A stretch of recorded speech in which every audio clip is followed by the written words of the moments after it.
नमस्कार। बुंदेली भास्कर में आपका स्वागत है। मैं हूं मुन्ना राजपूत। बुंदेली भास्कर के खास मुलाकात कार्यक्रम में आज हमारे पास एक ऐसी शख्सियत मौजूद है जो चंदला विधानसभा क्षेत्र में इस समय काफ़ी चर्चाओं में देखने को मिल रही है। हमारे पास मौजूद है चंदला विधानसभा क्षेत्र से सक्रिय समाजसेवी कह लें या नेता कह लें या राजनीतिक का एक चेहरा कह लें, पुष्पेंद्र कुमार अहिरवार जी। पुष्पेंद्र कुमार अहिरवार जी चंदला विधानसभा क्षेत्र में काफ़ी सक्रिय देखे जा रहे हैं और कई जगह पर इनके द्वारा कई कार्यक्रम भी आयोजित किए जा रहे हैं। और अब देखा गया कि क्षेत्र की कई ज्वलंत समस्याओं के संबंध में इनके द्वारा एक आंदोलन भी किया जा रहा है। आंदोलन कह लें अपन या एक ज्ञापन का कार्यक्रम भी किया जा रहा है। तो इन समस्त बिंदुओं पर हम पुष्पेंद्र कुमार अहिरवार जी से चर्चा करेंगे, क्या इनकी रणनीति है और काफ़ी पहलुओं पर भी हम इनसे चर्चा करेंगे। तो पुष्पेंद्र कुमार जी, हमारे इस कार्यक्रम में आपका स्वागत है। जी धन्यवाद। हम ये जानना चाहते हैं कि आप चंदला विधानसभा क्षेत्र में इस समय काफ़ी चर्चाओं में देखने को मिल रहे हैं। लोग आपसे काफ़ी जुड़ते हुए भी दिखाई दे रहे हैं। हमने जहाँ तक अपनी जो हमारे टीम के सदस्यों ने हमें जानकारी दी है और काफ़ी जो तस्वीरें आपकी सोशल मीडिया में भी हमें देखने को मिल रही है, समाचार पत्रों में भी आपके बारे में सुनने को मिल रहा है। तो आप चंदला विधानसभा क्षेत्र में किन समस्याओं को लेकर अभी सरकार के पास जाना चाह रहे हैं, सरकार के समक्ष अपनी समस्याएं पहुंचाना चाह रहे हैं? जी, सबसे पहले तो मैं आपके बुंदेली भास्कर चैनल का तहे दिल से आपके परिवार को धन्यवाद देना चाहता हूं। धन्यवाद कि मुझ जैसे व्यक्ति को आपने मौका दिया अपने चैनल में क्षेत्र की समस्याओं का मुद्दा उठाने के लिए।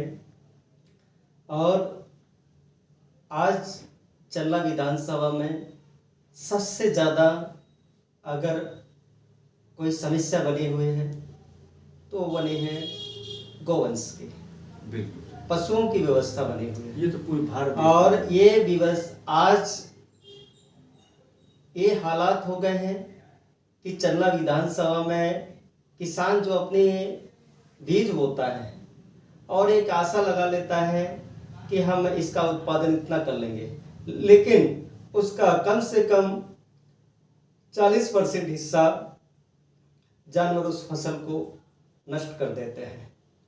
इसलिए हमारा आवारा पशु है, उनको आवारा पशुओं की व्यवस्था की जाए। और दूसरी जो समस्या है वो समस्या है कि किसानों को बोने के समय खाद और बीज की सुविधा हो जाए। तीसरी समस्या है वो समस्या है कि किसानों को आज भी कई जगह क्षेत्र में देखने को मिलता है कि वहाँ पे बिजली के खंभे नहीं लगे हैं।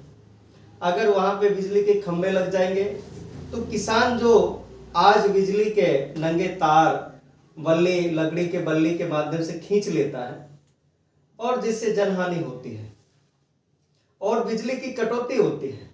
तो हमारा ये तीसरा मुद्दा है शासन से कि इस समस्या को हल किया जाए। और इसमें एक बिजली की और चंदला क्षेत्र में सबसे बड़ी समस्या है कि यहाँ पे बरसों पुरानी लाइन खींची हुई है बिजली की, जो उनके बिजली के तार टूट टूट कर गिरते हैं और इसमें भी कई बार जनहानि हो चुके हैं।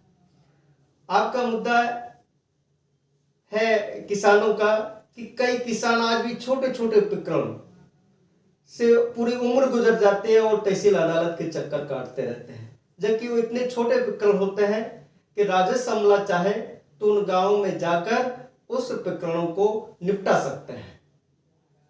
आज आपका स्वास्थ्य हो गया, छतरपुर जिले से चंदला विधानसभा की दूरी 60 से 100 किलोमीटर पड़ जाती है और जनसंख्या के हिसाब से चंदला विधानसभा में काफी संख्या है, लेकिन आज स्वास्थ्य में देखा जाए चंदला विधानसभा से लगा हुआ कस्बा लवकुश नगर है तो वहां पे कम से कम एक सिविल अस्पताल हो जाना चाहिए। बारेगढ़ क्षेत्र में हमारा सामुदायिक स्वास्थ्य केंद्र बन जाना चाहिए। और आपका गोरेहार हो गया, आपका चंदला, इसमें और एक काम कर दिया है कि बीएलओ में ज्यादा से ज्यादा शिक्षकों की ड्यूटी लगा दी गई है, जिससे पढ़ाई प्रभावित हो रही है। आज सिंचाई की सुविधा देख लीजिए, आपका बारीगढ़ और आपका गोरेहार क्षेत्र में एक डैम का निर्माण होना चाहिए। अगर डैम का निर्माण नहीं भी हो पाता है तो छोटे छोटे स्टैम्प डैमों से बनाकर वहां पे पानी रोकने का काम किया जाए, जिससे वहां के किसान अपनी फसलों की सिंचाई कर सके। आज सड़क का मुद्दा है। कई ऐसे गांव हैं जहां पे 4 महीने आवागमन बंद हो जाता है। बरसात के समय में अगर कोई गंभीर बीमारी से पीड़ित हो जाता है तो उसको चारपाई से लेकर आना पड़ता है। कई जगह आज भी लोग बाहर नहीं 4-4 महीने जा पाते हैं, यानी उनका जीना दुर्भर हो रहा है। तो आज ये सड़कों की दशा है। तो हमने इन्हीं बिंदुओं को लेकर, क्षेत्र की समस्याओं को लेकर, चाहे वो आपकी सड़क हो, चाहे वो आपका स्वास्थ्य हो, चाहे वो किसानों की समस्या हो, चाहे वो शिक्षा की समस्या हो, और आपके आवास, ऐसे तमाम लोग घूमते फिर रहे हैं जिनको एक किस्त मिल गई है और दूसरी किस्त नहीं मिल पा रही है। और ये भी लोगों का आरोप है कि जो पात्र हैं उनको आवास मिल गया है, जबकि हमारे पास कोई पक्का मकान नहीं है, लेकिन हमारे पास कोई आवास का कोई स्वीकृति नहीं मिली है। इस बात को मैं स्वयं लेके गया मिश्रणपुरवा में। मैंने कल जाकर देखा, एक ब्राह्मण परिवार में एक लड़की के घर गिर जाने से डेथ हो जाती है।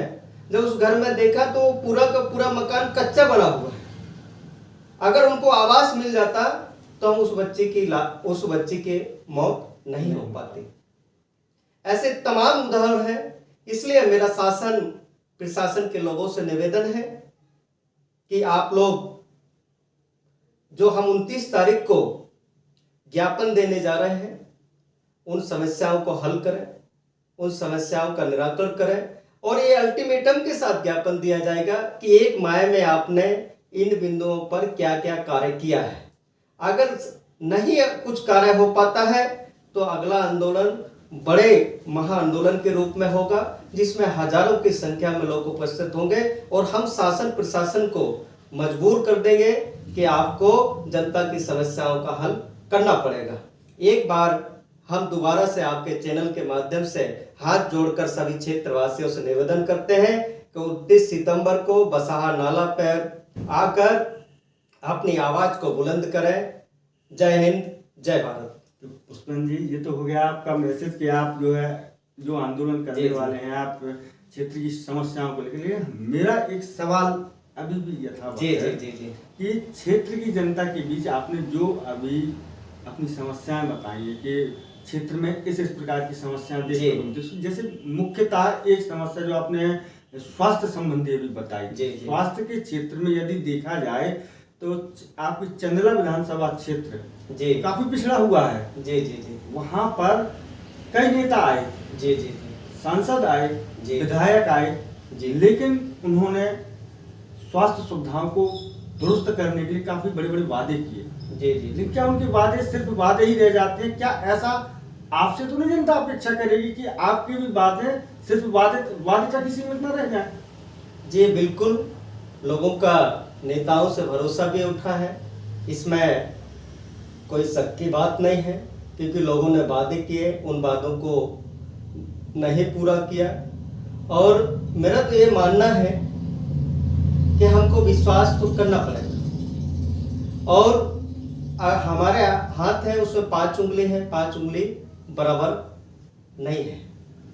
और इसका देश के सामने एक बहुत बड़ा एग्जाम्पल है कि देश की आज़ादी कराने वाले भी इस देश में लोग थे और देश के साथ गद्दारी करने वाले लोग भी इस देश में थे। और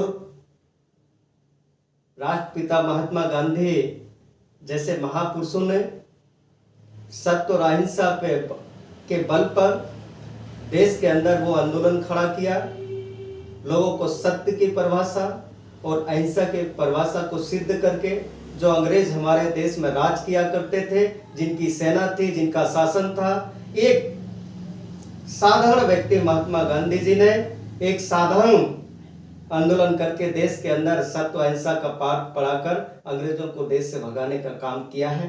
तो ये आपका जो आपने बात रखी है सही है कि लोग जनता ये समझ नहीं पा रहे हैं कि कौन सा व्यक्ति अच्छा होगा, लेकिन फिर भी हम जनता से अपील करेंगे कि आपको विश्वास करना पड़ेगा।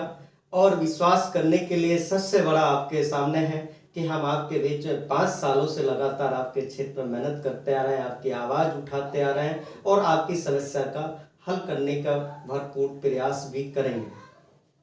पुष्पेंद्र जी, अभी जो आपने अपने ज्ञापन के बिंदु बताए हैं, ज्ञापन के बिंदु वास्तविक तौर पे ज्वलंत समस्याओं को लेकर, जैसे आपने कहा कि किसान छोटे से प्रकरण के लिए न्यायालयों में कई सालों तक चक्कर लगा, लेकिन अभी वर्तमान में कुछ समय से देखने को मिल रहा है कि राजस्व न्यायालयों के छोटे से छोटे प्रकरण, जैसे चाहे वो नामांतरण के हों, चाहे रिकॉर्ड सुधार के हों, रिकॉर्ड सुधार के मामले का अब इस समय पर जिक्र इसलिए किया जा रहा है कि क्योंकि राजस्व के जो राजस्व रिकॉर्ड है इसको मेंटेन करने की जिम्मेदारी तो रेवेन्यू डिपार्टमेंट की, लेकिन रेवेन्यू डिपार्टमेंट के ही कंप्यूटराइज, जब ये हस्तलिखित खसरे से कंप्यूटराइज्ड खसरे में जब ये रिकॉर्ड पहुंचा तो इसमें काफी गलतियां हुई। इन गलतियों को सुधारने के लिए किसानों को न्यायालयों की काफी चक्कर लगाने पड़ रहे हैं। हमारे इस कार्यक्रम के माध्यम से आप राजस्व अमले से क्या अपील करना चाहते हैं कि वह अपनी रिकॉर्ड को मेंटेन किस प्रकार से करें ताकि किसानों को परेशानी ना हो? जी हाँ, राजस्व अमले को लेकर ये निश्चित तौर से एक महत्वपूर्ण मुद्दा है। और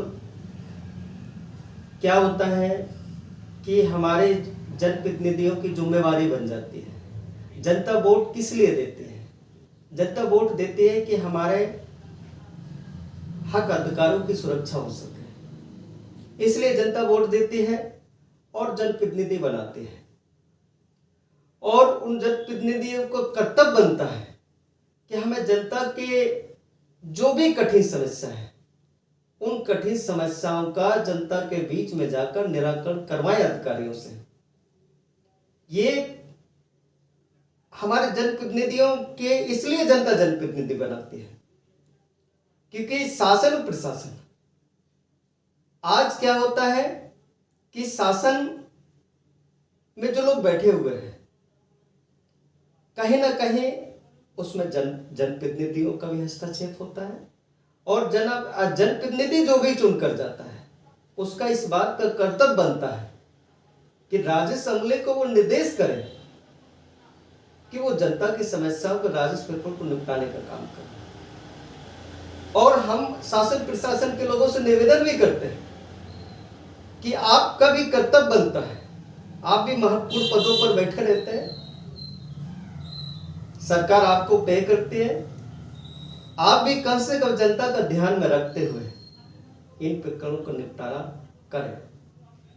पुष्पेंद्र जी, आपसे बात करने के लिए तो बहुत कुछ है, लेकिन हमारे इस कार्यक्रम में समय की थोड़ी एक सीमा निर्धारित की गई है। आपसे एक सवाल, अंतिम सवाल कह सकते हैं इसको।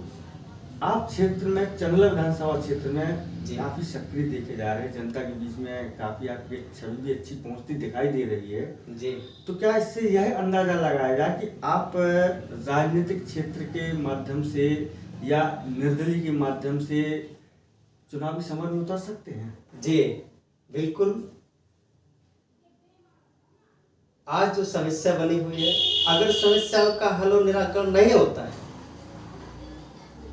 और मैं पिछला चुनाव भी लड़ा 2018 में विधानसभा का, और आज हम तो लोगों से, ये चंदला विधानसभा के लोगों से मैंने कम से कम हजारों लोगों से इस बात की अपील की है कि एक बार दल से नहीं दिल से सब लोग आइए और विकास के लिए वोट दीजिए।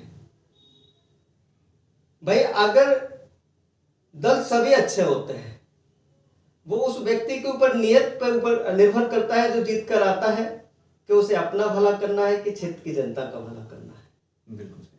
और निश्चित तौर से अगर जनता चाहेगी क्षेत्र की तो हम चुनाव लड़ेंगे, और जनता का आदेश होगा नहीं लड़ना है तो नहीं लड़ेंगे।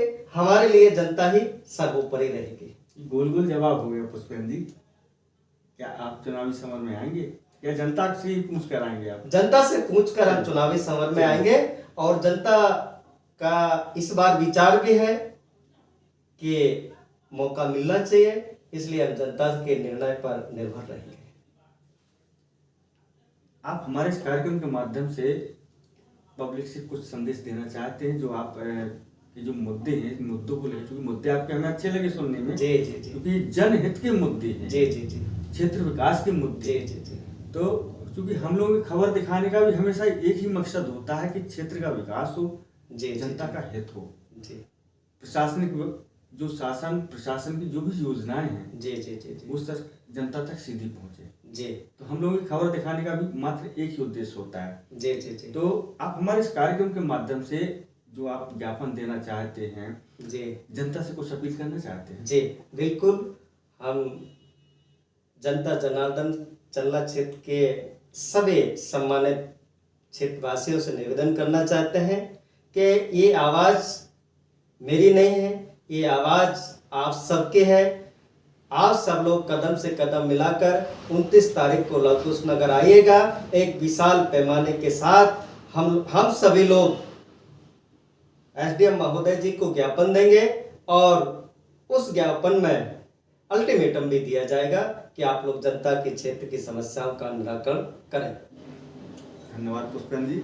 जी बुंदेली भास्कर के खास मुलाकात कार्यक्रम में आज हमारे पास मौजूद हैं पुष्पेंद्र कुमार अहरवाल जी। तो आपसे अन्य मुद्दों पर आगे भी चर्चा होगी, तो आप जी। लगातार हमसे जुड़े रहें बुंदेली भास्कर।